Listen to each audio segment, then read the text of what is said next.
Hi, everybody. It's Tuesday already, and seems like I was just here.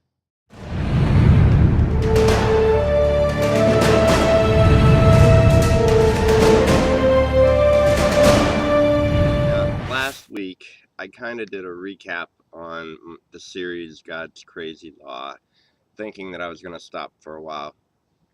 But the very next morning, I had the radio on. I was on my way to the post office, and a very popular man was on the radio. It's his show, and he's a political leader, organizer, motivator here in the United States on the radio. And he happens to be Mormon, and he claims that God's law in the Bible, he says that our legislation should be written according to it, that our laws should be written according to it. And he said that he personally, he needs those 10 commandments. He needs that stuff written down. And he really doesn't get it because um, any any logical thinking person knows they don't need something in writing to tell them that they shouldn't kill anybody, or they shouldn't steal, or they shouldn't cheat on their husband or their wife. Nobody needs that to know they shouldn't do things like that. And yet he not only feels that he needs it, but he feels that it should be imposed upon the entire nation as the law of the land. See, Paul said that the letter kills, but the spirit gives life. And like I told you in past videos, the law never made a man righteous. It wasn't given to tell us what's right and wrong. It was given to tell us about Jesus. And so, yes, the letter kills and the spirit gives life.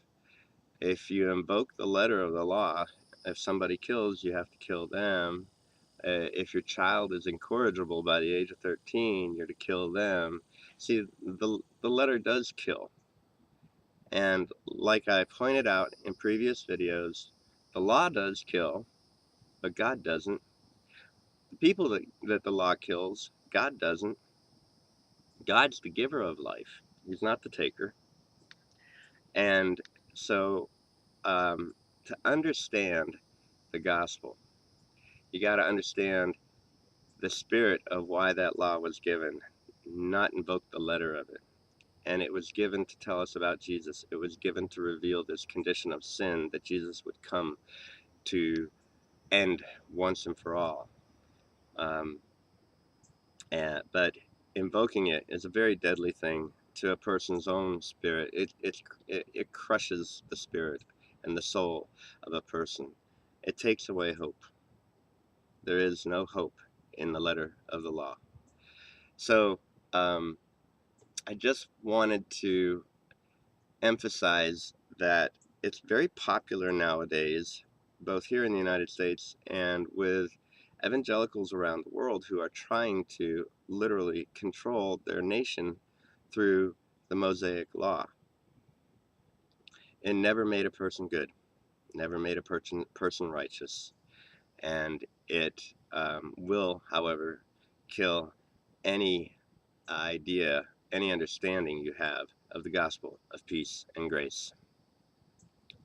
So that's all I have for this week, folks.